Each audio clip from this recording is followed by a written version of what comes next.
Eh bien bonjour, ici Serge d'Oregon Classics, venu vous présenter aujourd'hui une Dodge Charger de 1966, moteur V8 de 383 cubic inch. Alors voilà, une voiture intéressante, très très agréable à conduire. Je viens d'en faire un petit tour de conduite ici et vraiment je me suis régalé. C'est vraiment la force tranquille. C'est une voiture, elle a un très très joli son. Elle tourne très très bien, elle est bien réglée cette voiture. Un moteur qui répond très très bien. Et voilà, un très joli son. C'est vraiment la voiture qu'on a envie de conduire comme ça, le coup de la portière. C'est vraiment un très grand plaisir. C'est un modèle rare, hein, c'est 66, on n'en voit pas beaucoup, avec cette ligne bien particulière.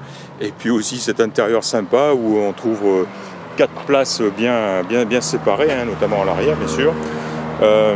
La coudoir se rabat vers l'avant, les deux sièges se rabattent aussi plat, ce qui offre ensuite un espace un peu cargo, un espace de rangement assez large à l'arrière, hein.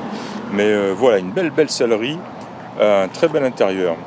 Alors, oui, et puis ce volant bien sûr, qui n'a rien à faire dans la voiture, qui n'a rien à faire là, je le conçois, mais cependant, il a été très bien installé. C'est un volant de bonne qualité. Le klaxon fonctionne, ce qui n'est pas toujours le cas quand on trouve ces volants aftermarket.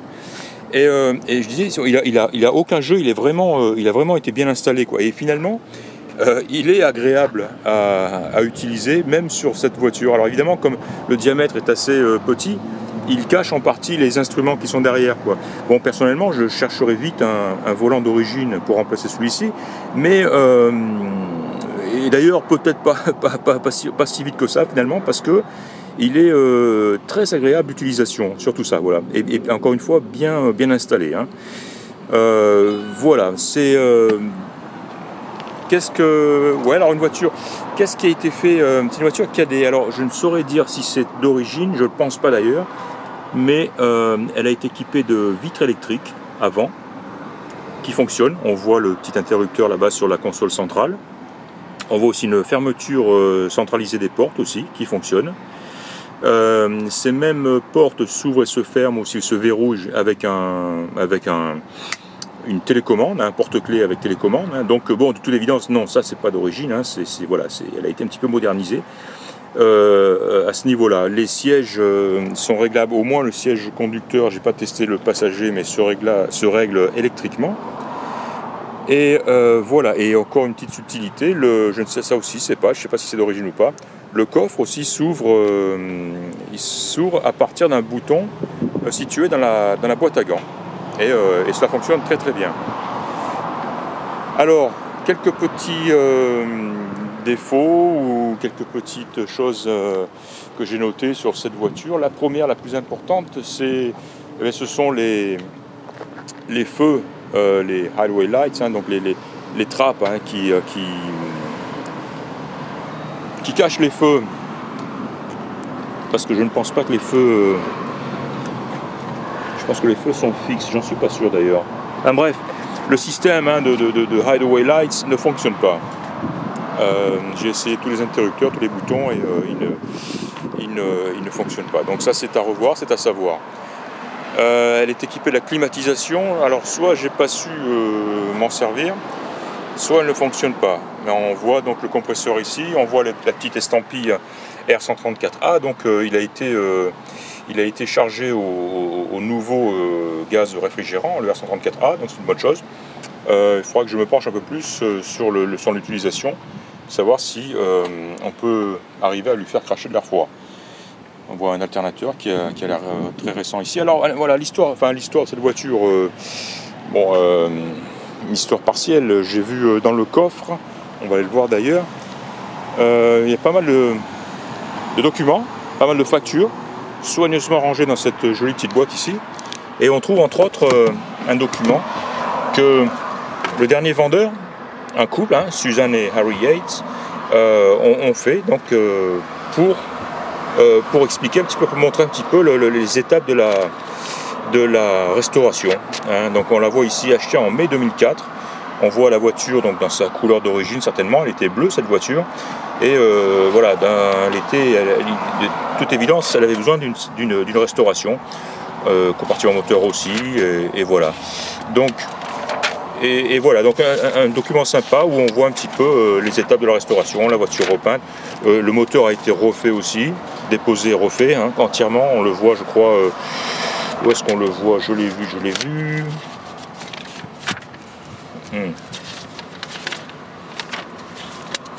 Bref, c'est quelque part par là. Voilà, moteur donc qui a été. Alors ici, il est question d'un mot de new engine, moteur neuf. Alors ce que ça veut pas dire grand chose. Hein. Est-ce que c'est un moteur neuf, un new engine, ou est-ce que c'est un moteur qui a été refait? Ça, beaucoup de gens emploieraient aussi le même terme. Donc je ne sais pas. Il faudrait voir s'il y a moyen de trouver des numéros et les déchiffrer. Voilà, sinon voilà, un document sympa et on voit l'intérieur qui a été totalement refait. Alors donc tout ça, on sait que ça a été fait entre 2004 et 2005, parce que la voiture a été achetée en 2004 et il me semble que j'ai vu quelque part en 2005, voilà.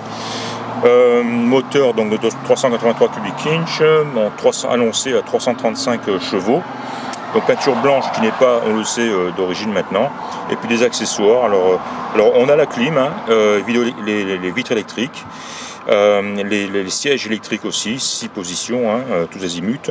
La fermeture centralisée des portes, ouverture du porte à distance.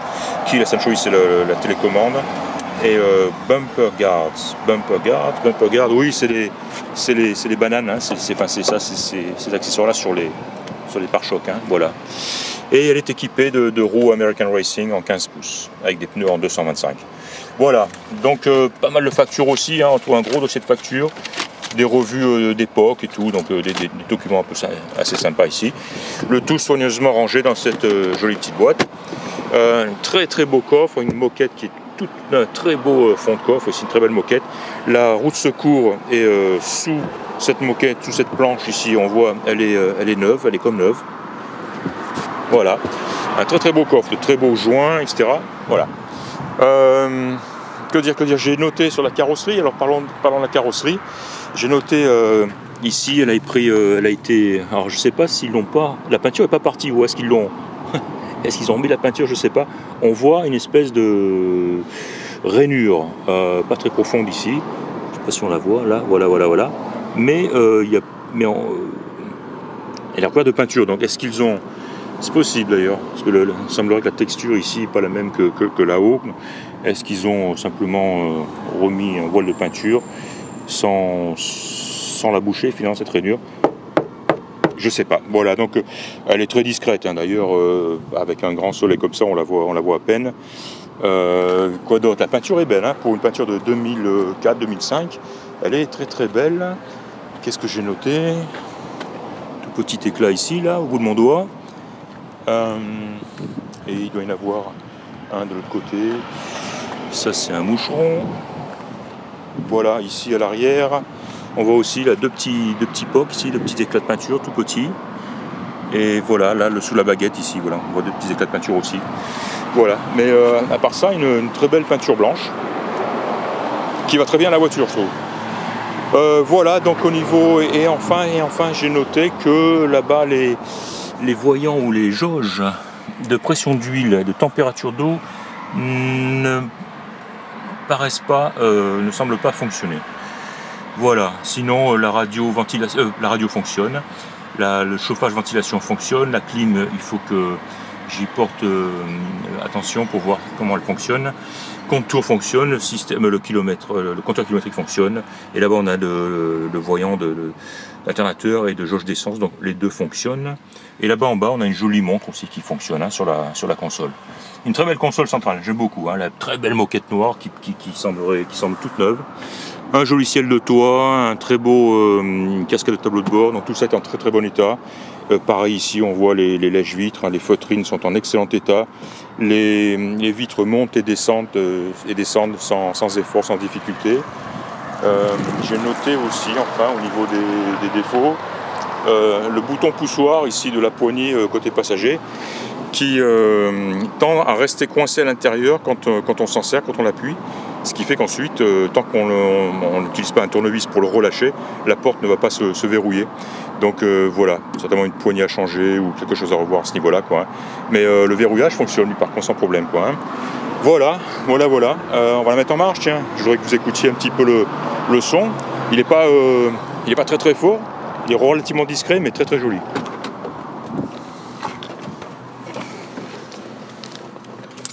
Tiens, on va tenter de la démarrer sans... Voilà. Non, raté. Un petit point d'accélérateur. Voilà. L'eau, ventilation. Ça c'est pour ouvrir le coffre, le capot, pardon. Allume-cigare. Et puis là on a les essuie-glaces qui fonctionnent. Voilà. Ça ce sont les feux de détresse, ils fonctionnent aussi. Ça ce sont les feux principaux, hein. Et ça normalement c'est ce qui sert de... c'est All Open Headlamps.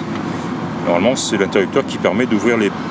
Non, j'ai une bêtise. Normalement les feux s'ouvrent simplement en mettant les feux. Et ça c'est un bouton pour les... On voit All Open, c'est... Voilà, c'est si on veut les laisser ouvertes une fois qu'on éteint les lumières. Voilà, c'est exactement ça. Donc théoriquement, si on lève ce bouton-là et on tire celui-ci, les feux devraient s'allumer et les portes, les trappes donc devraient se dégager et laisser apparaître les feux, ce qui ne se fait pas. Voilà, donc à revoir. Voilà, joli son, hein, un moteur qui tourne très régulièrement.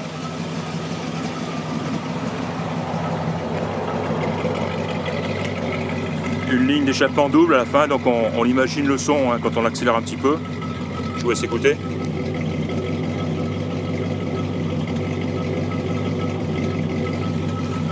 Et puis fidèle au Dodge Charger, hein, on a voilà, une bande lumineuse qui fait toute la largeur de la voiture. C'est très très joli.